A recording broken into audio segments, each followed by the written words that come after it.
Hello guys, magandang gabi ulit at maraming salamat at nakabalik na rin tayo sa ating studio ngayon, safe and sound, safe and sound. Zile zile zile zile yo alergyal mile mile mile mile pe mai. Actually, maraming salamat at natapos na rin ho yung second dose natin, thank you so much at karoon na rin tayo ng pagkakataon na matapos yung challenge na to sa ating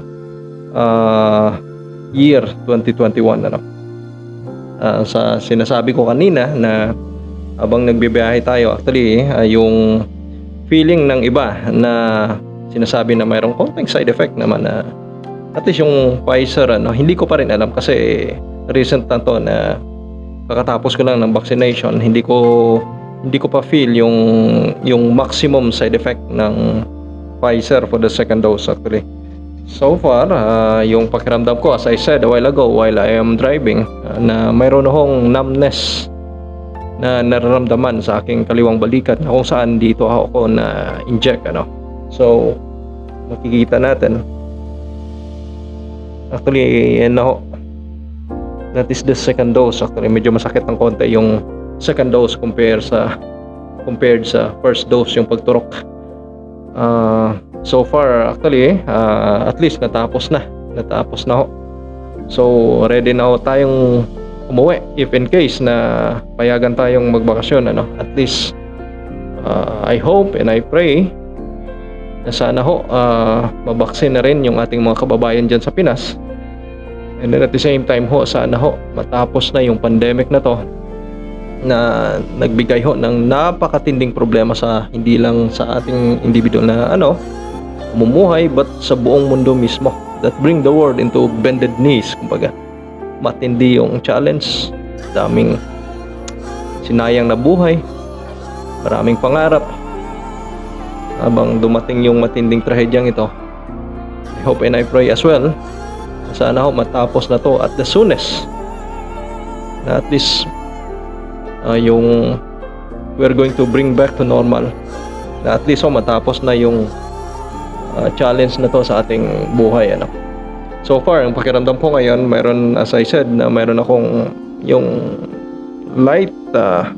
lightheadedness, at saka yung parang napakagaan ng katawan mo, na parang yung there is something's odd na kung saan yung feeling na parang strange, there is something strange, parang iba talaga, just like hindi katulad siya ng before ka na vaccinated,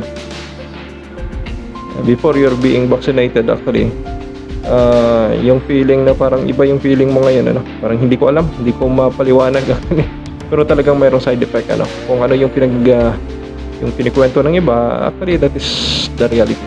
Yung iba mayroong nagsasabing medyo mas matindi yung side effect ng Moderna compared sa Pfizer, which I had no idea actually, kasi hindi pa natin alam ito. It will actually mag-circulate ito within 24 hours. Doon na natin makikita kung magkaroon na ho ng total effect sa ating katawan na yung second dose. So sana ho matapos na yung pandemic na to, at saka mabalik na ho again sa normal lives yung sitwasyon natin, at sa buong mundo mismo. Sana ho patapos na yung challenge na to sa ating generation, kumbaga. So once again guys, thank you so much sa araw na to. Let's hope and let's pray na everything sa pang-araw-araw nating pamumuhay ay we are safe and sound as always. So thank you so much once again, and have a nice day guys.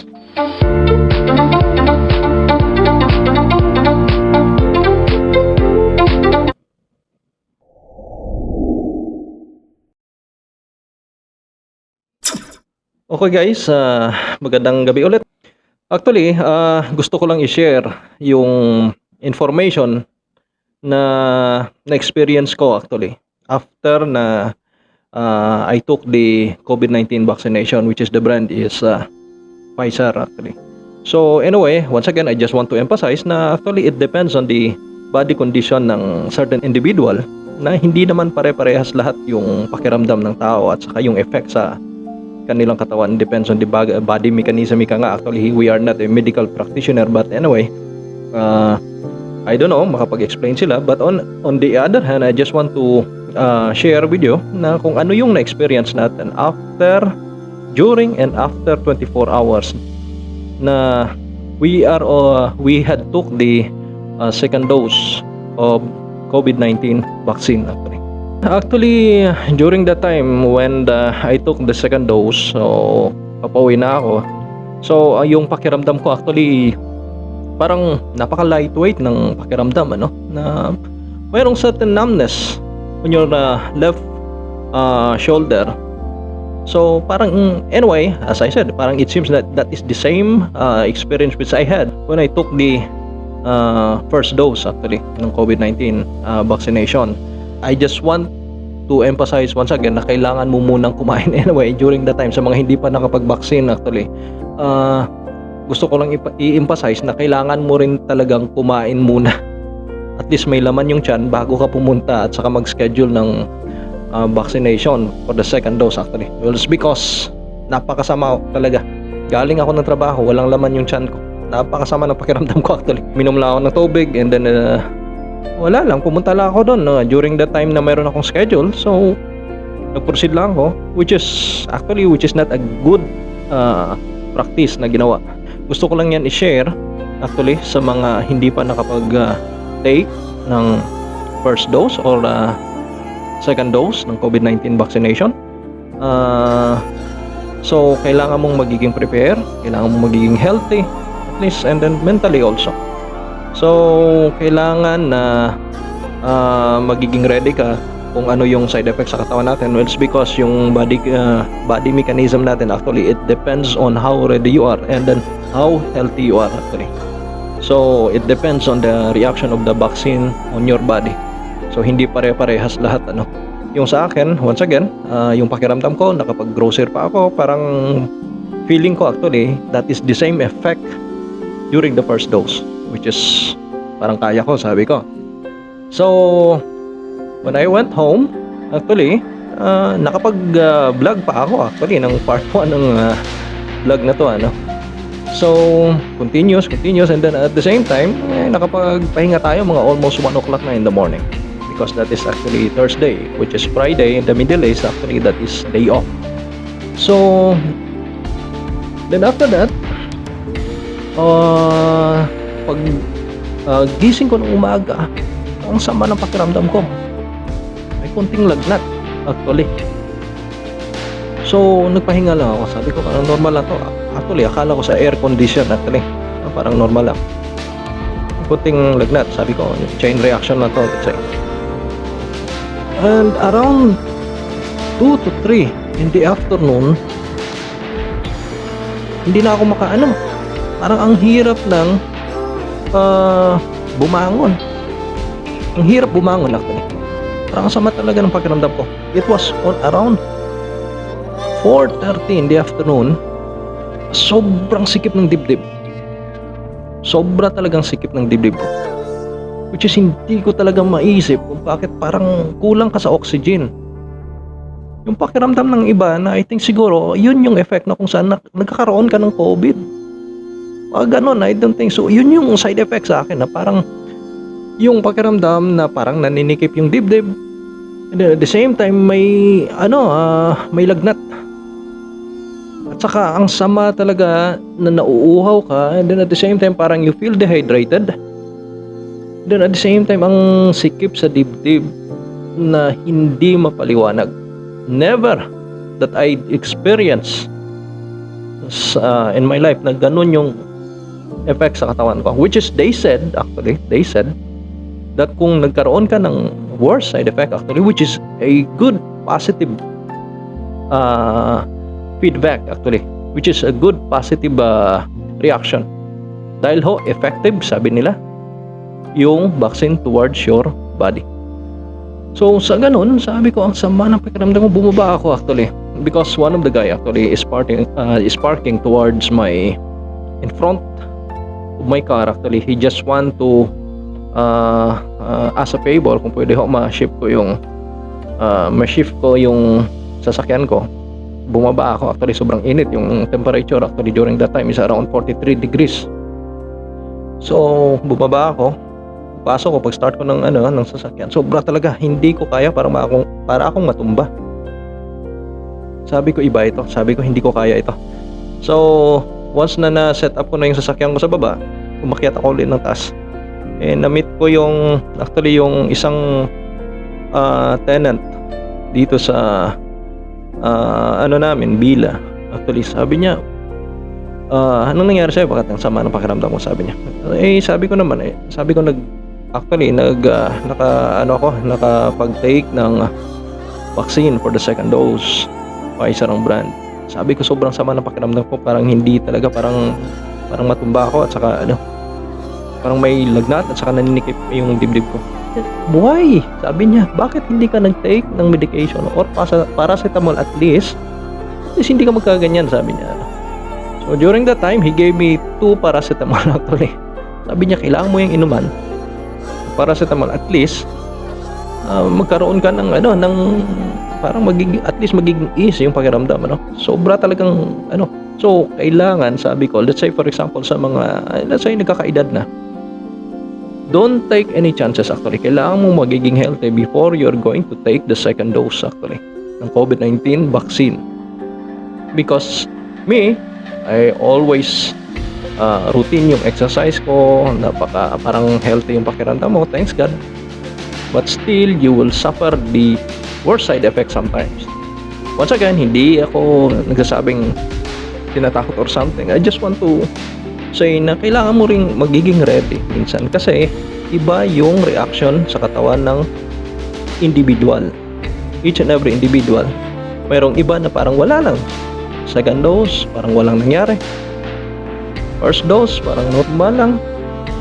Which is, yung iba, parang hihimatay na. Yung iba nga, natutumba. Which is, actually, nakaka-recover naman ako. But yung tindi ng side effect actually, which is yung tumama sa akin, is very, very worse actually. The feeling by which you could not explain. So, sa ating mga kababayan dyan actually, na hindi pa ho nakapag-take ng vaccine, or you're going to schedule, you have a schedule already of vaccination.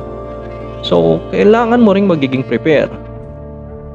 Don't take any chances. Kailangan mo magiging ready, and you had to be aware that you had to expect for the worst kung ano yung side effect. Kailangan mong mag-take talaga ng paracetamol or something na hindi ko sinasabi na it is a good practice. I don't know, you have to check, you have to ask the medical professional kung ano yung mas maganda, because I am not a medical practitioner, once again, I would like to say it. So, yun yung pinaka-importante. At least magiging ready ka, magiging prepared ka sa kung ano yung magiging side effects sa katawan natin, because hindi natin alam. Baka yung worst pa na magkaroon ng complication or something, which is actually rare naman na nangyayari. So at least may emphasize ko lang sa inyo yung pakiramdam talaga, magkakaroon ka talaga ng lagnat. Hindi mawawala yan. Actually, I don't know, once again, sa akin nagkaroon ako ng lagnat. At the same time, yung chest pain actually. Yung chest pain, andyan. At saka parang kulang ka sa oxygen. Yung feeling, nasabi ng iba, na parang ganon yung pakiramdam na nagkaroon ka ng COVID. So, parang nagkakaroon lang ng reaction, parang pagpasok sa katawan mo, parang nagkaroon ho ng chemical reaction during that time na parang nag-merge or something, na nagkaroon ho ng bolt-in, yung vaccine sa katawan natin. I don't think so magkaroon ng chemical reaction. I don't know what is the good terminology with respect on that, but actually yun yung pakiramdam. So once again, kailangan nating magiging ready lang.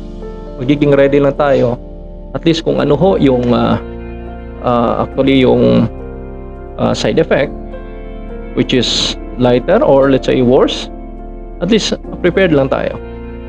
Don't take any chances. Magiging prepared lang tayo, at least for our own safety, para din yan sa atin. At least na-share natin sa inyo na mayroon talagang side effect. Yung it depends on the type of vaccine that i-introduce sa'yo actually. So each and every vaccine mayroong certain na side effect to each and every person, but at least you had now the awareness na kailangan mo magiging prepare on the other hand na, no? So yun lang ho yung na-share natin sa inyo. Hopefully nakapagbigay ho ng additional information sa inyo for your own awareness. So hopefully sana makapagbalik na ang lahat sa normal, and sana makauwi na tayo lahat. Yung mga OFW na gusto nang umuwi ng Pinas, nakakamiss na ho magbakasyon, at saka nakakamiss na rin ho yung mga moment na kung saan normal na yung galaw ng mga tao, na yung ma-experience natin yung pag-merge, yung mga occasion ng family gatherings, friends, relatives, no, at least nagkaroon na ho ng at least yung buong mundo, it will bring back to normal yung the way of life ng mga tao, ano. So we hope and we pray once again na sana ho magiging normal na ang lahat, at saka magiging successful na, at saka ma-reduce and mawala na, totally vanish na talaga yung pandemic na to, which bring the world to its bended knees. So once again guys, thank you so much for having me today, Engineer Mark, and see you next time.